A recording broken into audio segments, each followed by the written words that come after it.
আজরাইল এসেছে আমাকে নেওয়ার জন্য, আমি যে চলে যাব, ও জিবরাইল আমি যে চলে যাব।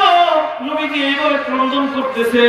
ওই সময় জিবরাইল বলতেছে, ইয়া রাসূলুল্লাহ আপনি ক্রন্দন করিয়েন না, আপনার তো কোনো কষ্ট নাই। আপনার মেয়ে ফাতেমার ব্যাপারে আল্লাহ তাআলা বলেছে উনি জান্নাতের মহিলাদের সর্দারিনী হবেন। সুবহানাল্লাহ।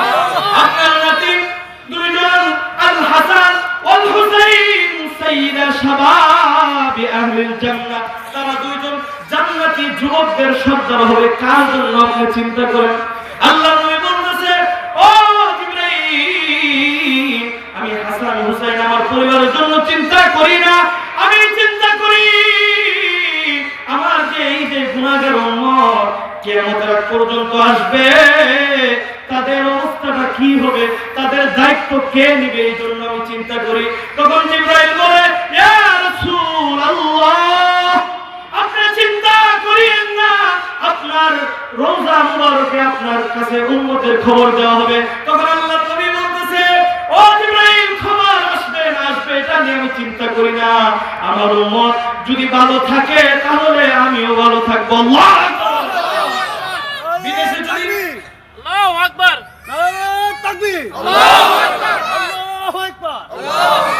বিদেশে যদি কোনো সন্তান যায়, মা বাবার যদি কোনো খোঁজ খবর না নেয়, এরপর মা বাবা মানুষের কাছে জিজ্ঞাসা করে আমার সন্তান কেমন আছে, মা বাবা যদি শুনে যে সন্তান ভালো আছে তখন কিন্তু আনন্দে থাকে। কথা বলেন ঠিক কিনা? আমার না দেখ আমার পরিবার টুকরা তো ভালো আছে। আল্লাহ নবী বলতেছে, ও জিবরাইল আমার কাছে খবর আসবে না আসবে এটা নিয়ে আমি চিন্তা করি না, আমি চলে যাওয়ার পর আমার উম্মতের ফয়সালা কি হবে। এরপরে আল্লাহ নবী যখন এই কথা বললেন, আল্লাহ তাআলা জানিয়ে দিলেন, ও জিবরাইল আমার হাবিবকে যা বলো আল্লাহর নবী যতদিন দুনিয়াতে ছিল উম্মতের জিম্মাদারি কাজ ছিল, আল্লাহর নবী রওজা মুবারকে চলে যাবে, আমি আল্লাহ তাআলা তার উম্মতে মুহাম্মাদের জিম্মাদারি নিয়ে নিব। আল্লাহ আল্লাহ তাআলা বলতেছে, আপনি হাবিব চিন্তা করেন না, আপনি চলে যাবেন, আপনার উম্মতে মুহাম্মাদি যতই গুনাহ করুক যখন আমার কাছে তওবা করবে আমি আল্লাহ তাআলা তার পিছনের জিন্দেগীর গুনাহগুলো মাফ করে দেব।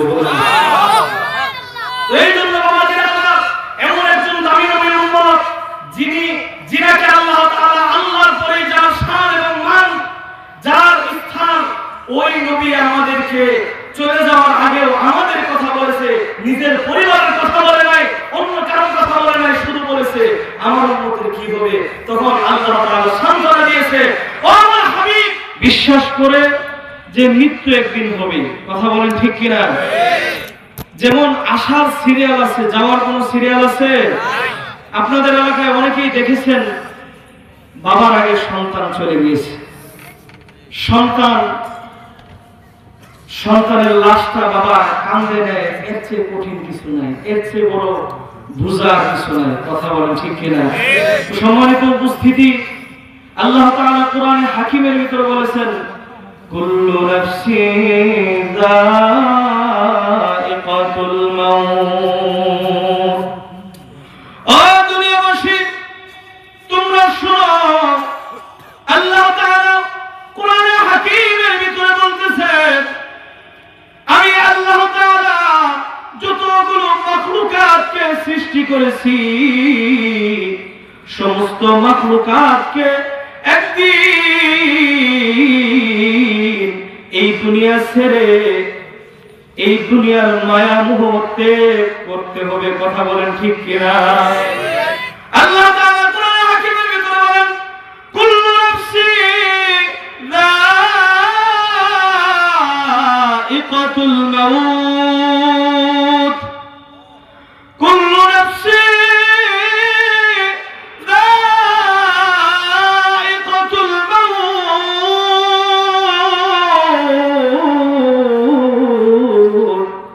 আল্লাহ তাআলা বলেন, ও আমার বান্দারা আমি তোমাদেরকে এই দুনিয়াতে পাঠাইছি, এই দুনিয়া থাকার জায়গা না বাবা।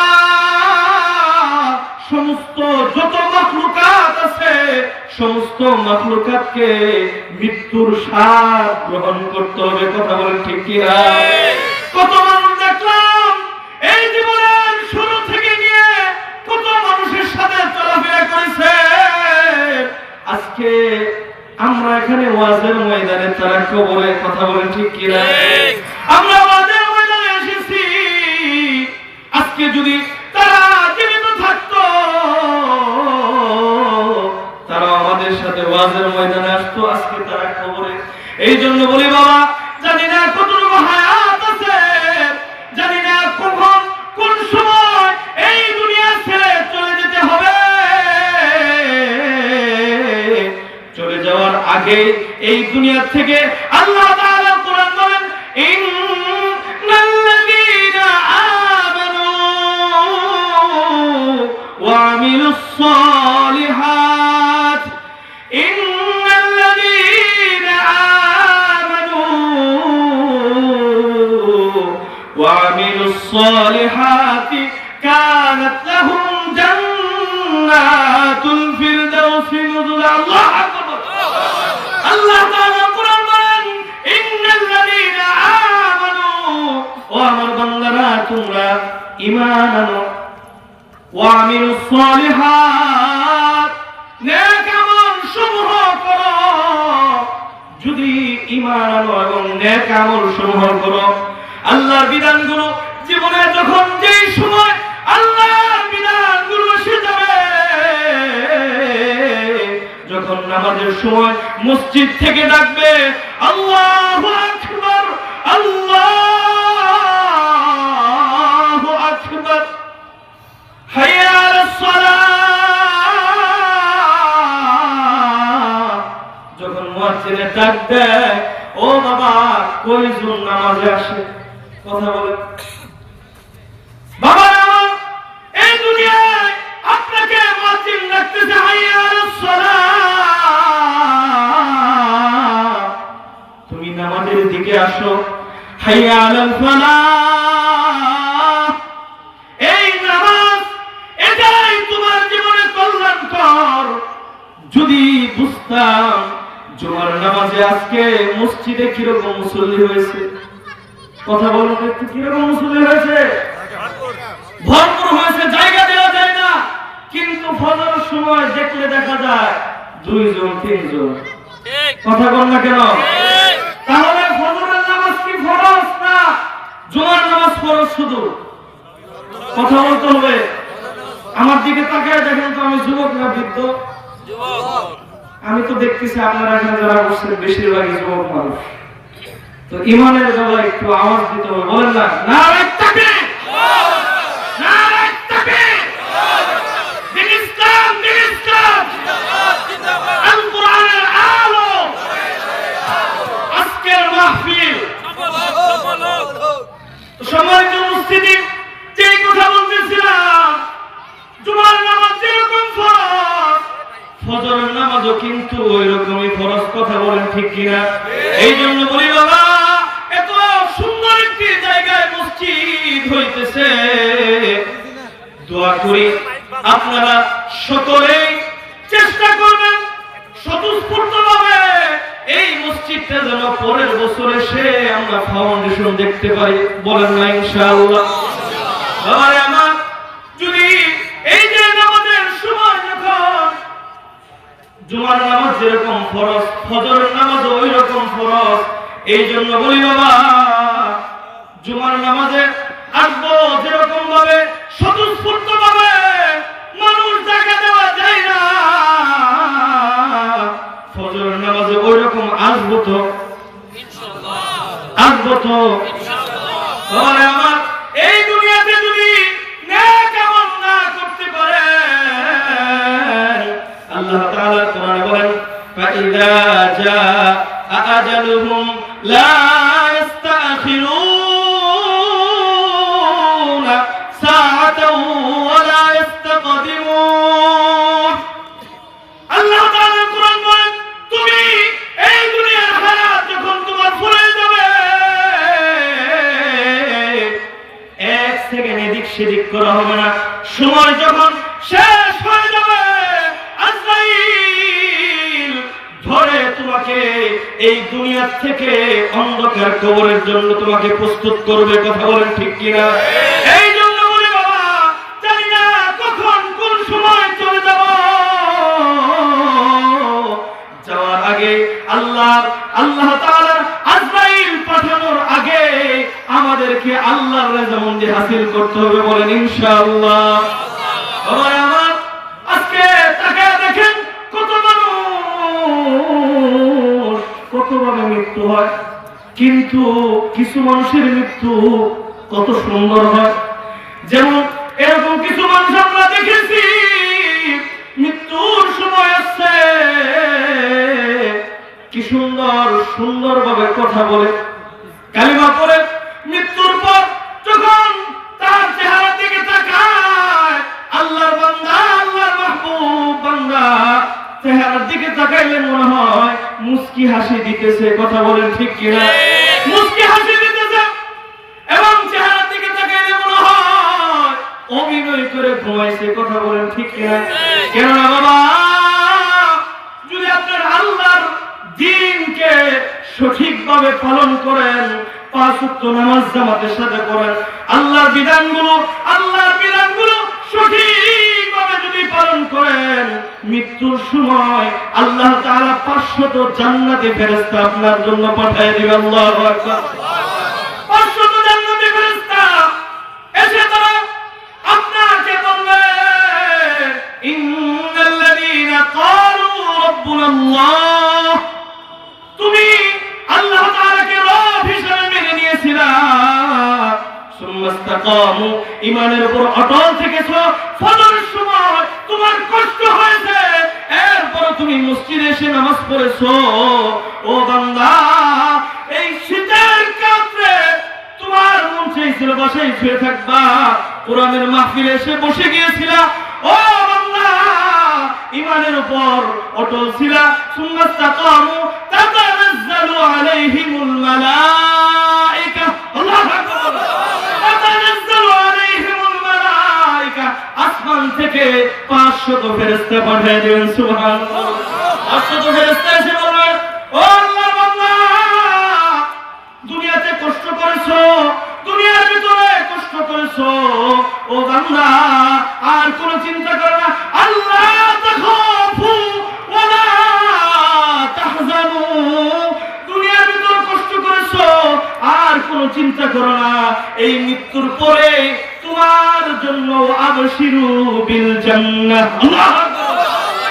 আল্লাহ তাআলার ফেরেশতারা এসে বলবে, ও বান্দা, ওই যে তাকে দেখো না, তোমার মালিক, তোমার মাসুক, যাকে তুমি রাতের গভীরে, সবাই ঘুমিয়েছিল, রাতের গভীরে দাঁড়ায় তুমি নামাজে দাঁড়িয়ে গিয়েছিলা, নামাজে সিজদায় পড়ে মহব্বত করে মালিককে বলেছিলা, সুবহানা রাব্বিয়াল আলা, আমার সাথে বলেন না, সুবহানা রাব্বিয়াল আলা, সুবহানা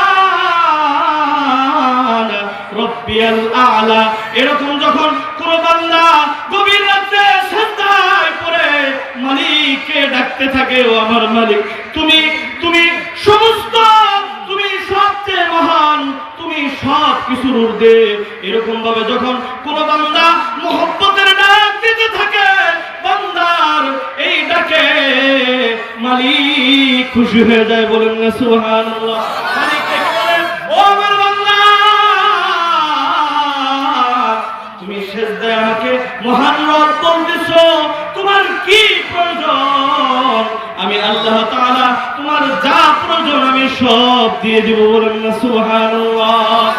এই বান্দাটা যারা সারাটা জীবন এইভাবে কষ্ট করে নামাজ পড়েছে, মৃত্যুর সময় 500 জান্নাতি ফেরেশতা তাকে জান্নাত দেখায় দিবেন। সুবহানাল্লাহ। জান্নাত দেখায় বলবে, ও আল্লাহর বান্দা, জান্নাতের দিকে তাকাও। জান্নাতের দিকে যখন তাকাবে, ওই বান্দার সাকরাতে মৃত্যু, সাকরাতে মৌতের যে কষ্ট, এই কষ্টটা সে ভুলে যাবে। সুবহানাল্লাহ।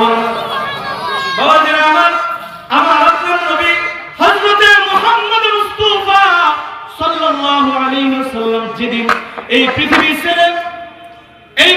ছেড়ে যেদিন আল্লাহর নবী চলে যাবেন। আল্লাহর নবী কয়েকদিন যাবত অসুস্থ। হঠাৎ আল্লাহর নবীর ঘরের বাহিরের থেকে কে যেন আওয়াজ দিতেছে। আওয়াজ শোনার পর আল্লাহর নবী হযরতে ফাতেমাকে বলতেছে, ও ফাতেমা, দরজাটা খুলে দাও, দরজা খুলে দাও। যখন দরজা খুলতে যাবে, আজরাইল দরজার বাহিরে থেকে সালাম দেয়। আজরাইলকে কি সাধারণ মানুষ দেখার কথা? আল্লাহর নবী যখন বললেন ফাতেমা, যখন দরজার সামনে গেলেন, এবার মালিক আল্লাহ ডেকে বলে, ও আজরাইল, তুমি আমার বন্ধুর মেয়ের সামনে তুমি প্রকাশিত হয়ে যাও। আল্লাহু আকবার বলেন না? তাহলে ফাতেমা দরজা খুলে যখন তোমাকে না দেখবে, ভাববে নবীজি মনে হয় এমনি কথা বলেছে, নবীজির কথাটা মিথ্যা হয়ে যেতে পারে, এই জন্য তুমি দরজা খোলো। বাবাজিরা আমার, দরজা যখন খুললেন, খোলার পর তাকে দেখে বিশাল আকৃতির একজন মানুষ, যার পা নিচে কিন্তু তার শরীরটা পুরোটা ঢাকা। তার চোখের ভিতরে অগ্নি, চোখের ভিতরে আগুন বাসতেছে। বিশাল উচ্চলম্বার মানুষ। এই কথা বলার পর হযরতে ফাতেমা বাবাকে এসে বলতেছে, বাবা, দরজা খুলেছি, দরজার বাহিরে এমন একজন মানুষ দেখেছি, এই মক্কার জমিনে, মদিনার জমিনে এরকম মানুষ বাবা আমি আর দেখি নাই। আল্লাহু আকবার। এবার আল্লাহর নবী বলতেছে, ও ফাতেমা, ও ফাতেমা, তুমি শুনো, যে আসছে সে হচ্ছে মালাকুল মউত আজরাইল। আল্লাহু আকবার। এবার ফাতেমা বলতেছে, বাবা,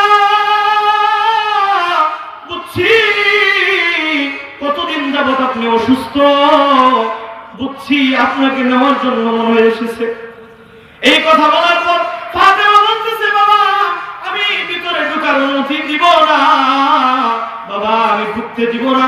কেননা আপনি যদি চলে যান, তাহলে আমি কাকে যায় বাবা ডাকবো? ও আল্লাহর পয়গম্বর, আপনি যদি চলে যান, আমার এই সন্তানগুলো হাসান হুসাইন কাকে যায় নানা ডাকবে? এরকম ভাবে যখন ফাতেমা কান্না করতেছে, আল্লাহর পয়গম্বর বলতেছে, ও ফাতেমা, এটা শুধু আমার সম্মান যে আজরাইল আমার কাছে অনুমতি চাইতেছে। ও ফাতেমা, দুনিয়ার শুরু থেকে নিয়ে শেষ পর্যন্ত আজরাইল যখন কারো ধরে যাবে, কারো ঘরের ভিতরে প্রবেশ করবে, কাকে জান কবজ করতে যাবে, কারো কাছে কখনো পারমিশন নিবে না। কথা বলেন ঠিক কিনা? এবার আজরাইল কে বলতেছে, ও আজরাইল, তুমি ঘরের ভিতরে প্রবেশ করো। আজরাইল ঘরের ভিতরে প্রবেশ করলেন। প্রবেশ করার পর নবীজিকে বলতেছে, ইয়া রাসূলুল্লাহ, আপনাকে নেওয়ার জন্য এসেছি। আল্লাহর পয়গম্বর চোখের পানিগুলো দাদা করে ছেড়ে দিয়েছে, বলল একটু অপেক্ষা করো, জিবরাইল আসতেছে। জিবরাইল আসার পর বলতেছে, ও জিবরাইল, আজরাইল এসেছে আমাকে নেওয়ার জন্য, আমি যে চলে যাব। ও জিবরাইল, আমি যে চলে যাব। নবীজি এইভাবে ক্রন্দন করতেছে। ওই সময় জিবরাইল বলতেছে, ইয়া রাসূলুল্লাহ, আপনি ক্রন্দন করিয়েন না, আপনার তো কোনো কষ্ট নাই। আপনার মেয়ে ফাতেমার ব্যাপারে আল্লাহ তাআলা বলেছে উনি জান্নাতের মহিলাদের সর্দারানী হবেন। সুবহানাল্লাহ। আপনার নাতি দুইজন আল হাসান ওয়াল হুসাইন সাইয়্যিদা শাবাবি আহলিল জান্নাহ, তারা দুইজন জান্নাতি যুবকদের সর্দার হবে। কার জন্য আপনি চিন্তা করেন? আল্লাহ নবী বলতেছে, ও জিবরাইল, আমি হাসান হুসাইন আমার পরিবারের জন্য চিন্তা করি না, আমি চিন্তা করি আমার যে এই যে গুনাহগার উম্মত কিয়ামতের আগ পর্যন্ত আসবে, তাদের অবস্থাটা কি হবে, তাদের দায়িত্ব কে নিবে, এই জন্য আমি চিন্তা করি। তখন জিবরাইল বলে, ইয়া রাসূলুল্লাহ, আপনি রওজা মুবারকে আপনার কাছে উম্মতের খবর দেওয়া হবে। তখন আল্লাহ নবী বলতেছে, ও জিবরাইল, খবর আসবে না আসবে এটা নিয়ে আমি চিন্তা করি না। আমার উম্মত যদি ভালো থাকে তাহলে আমিও ভালো থাকবো। আল্লাহু আকবার। বিদেশে যদি আল্লাহু আকবার, নারায়ে তাকবীর, আল্লাহু আকবার, আল্লাহু আকবার, বিদেশে যদি কোনো সন্তান যায়, মা বাবার যদি কোনো খোঁজ খবর না নেয়, এরপর মা বাবা মানুষের কাছে জিজ্ঞাসা করে আমার সন্তান কেমন আছে, মা বাবা যদি শুনে যে সন্তান ভালো আছে তখন কিন্তু আনন্দে থাকে। কথা বলেন ঠিক কিনা? আমার না দেখ আমার পরিবার টুকরা তো ভালো আছে।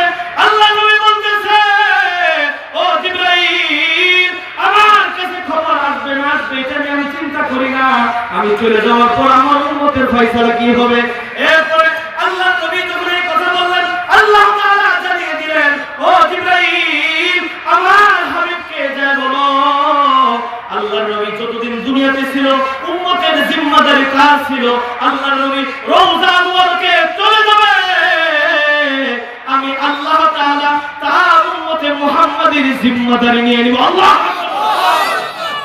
আল্লাহ তাআলা বলতেছে, আপনি হাবিব চিন্তা করেন না, আপনি চলে যাবেন, আপনার উম্মতে মুহাম্মাদি যতই গুনাহ করুক যখন আমার কাছে তওবা করবে আমি আল্লাহ তাআলা তার পিছনের জিন্দেগীর গুনাহগুলো মাফ করে দেব।